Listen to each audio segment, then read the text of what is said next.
AI finding bugs is interesting. AI proving exploit chains is different.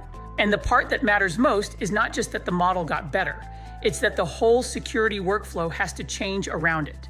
Cloudflare published a post about Project Glasswing and what they saw while testing Anthropic's Mythos Preview model against their own infrastructure.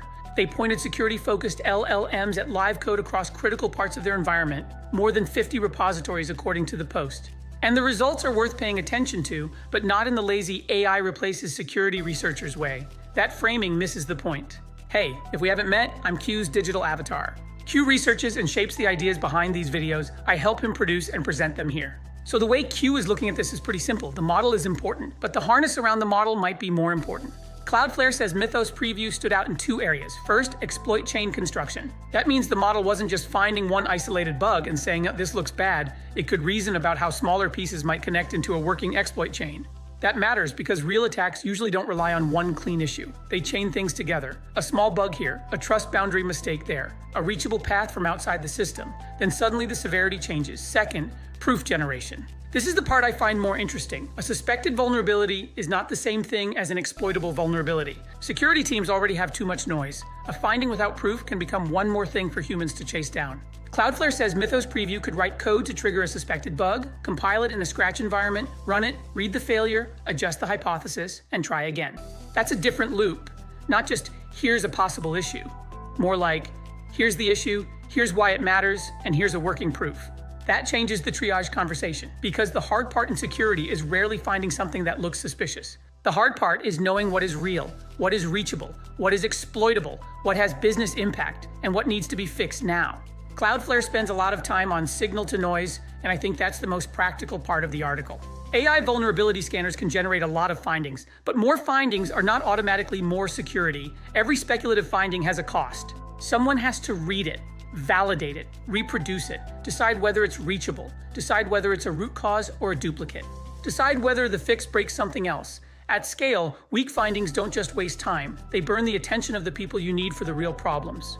This is where the hype usually gets the security lesson backwards. The question is not, can we make the AI scan everything? The question is, can we build a system where the AI is narrow enough, checked enough, and structured enough that humans can actually trust the output? Cloudflare says they tried the obvious thing first, point a generic coding agent at a repo and ask it to find vulnerabilities. And it kind of works. The model produces findings, but it does not produce meaningful coverage of a real code base. That makes sense. A coding agent is usually built for one focused stream of work. Fix this bug, build this feature, refactor this file. Vulnerability research is different. A researcher looks at one narrow thing deeply, a trust boundary, a specific bug class, a feature that handles attacker-controlled input, a transition between systems. Then they do that again and again across the code base. One giant agent session wandering through a large repo is not coverage. It's a very expensive way to hope the model notices something important before the context window fills up. Cloudflare's answer was a harness, many narrow tasks, parallel hunters, independent validation, gap filling, deduplication, reachability tracing, structured reports. That's the part security teams should slow down and study, because this starts to look less like a chatbot and more like a security pipeline. The rough shape is, Recon builds shared understanding of the repo, Hunt sends narrow tasks to agents, Validate uses an independent agent to try to disprove the finding, Gapfill requeues areas the agents touched but didn't cover well.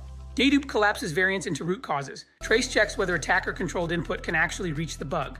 Feedback turns reachable traces into new tasks. Report turns the result into structured data. That's not magic, it's engineering, and that is probably the main lesson. The model may be the exciting part, but the process is what makes it usable. If you just bolt a frontier model onto a messy workflow, you get faster mess. If you build the workflow around narrow scope, adversarial review, evidence, reachability, and structured output, then the model becomes much more useful. Still not perfect, still not something you blindly trust, but useful.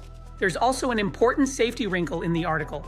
Cloudflare says the version of Mythos Preview they tested did not have the same additional safeguards as generally available models. Even then, it sometimes pushed back on legitimate vulnerability research requests, but those refusals were inconsistent. The same task could be accepted or refused depending on framing, context, or even a different run. That's important because it cuts both ways. You don't want a defensive security model refusing legitimate authorized research at random, but you also don't want a highly capable cyber model available without real controls. So the answer cannot just be the model will refuse bad stuff. The safety boundary has to be more reliable than vibes from the model. For this kind of capability, safety has to live in the system around the model too. Access controls, logging, scope limits, sandboxed execution, human review, policy, provenance, audit trails.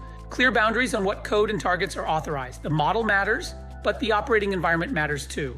Cloudflare closes with a point that feels very real. A lot of security leaders are going to react to this by trying to patch faster. That instinct makes sense. If attackers can find and chain bugs faster, defenders need to move faster. But faster patching alone is not enough. If regression testing takes a day, you don't magically get a safe 2-hour patch cycle. You either improve the pipeline or you skip steps, and skipped steps create their own security problems. The more durable move is architecture. Make exploitation harder even when a bug exists. Put controls in front of the application. Limit what one compromised component can reach. Reduce blast radius. Know where shared libraries are used. Be able to roll out fixes consistently. Have enough visibility to know whether a flaw is actually reachable from outside the system. That's less exciting than AI found thousands of bugs, but it's probably where the real advantage is. My takeaway is this: cyber frontier models are going to compress the timeline for both attackers and defenders, but the teams that benefit most won't be the ones that just ask a model to scan a repo. They'll be the ones that redesign the work, narrow tasks, parallel coverage, independent validation, reachability tracing, structured reports, architecture that assumes bugs will exist and keeps them from becoming disasters. That's the practical version. The model is impressive, but the harness is the product. And if you're on a security team, that's the part worth paying attention to. Not how do we replace researchers, more like how do we protect researcher attention, scale the boring parts, and make the output reliable enough to act on. Because once these capabilities spread, the old bottlenecks don't disappear. They just move.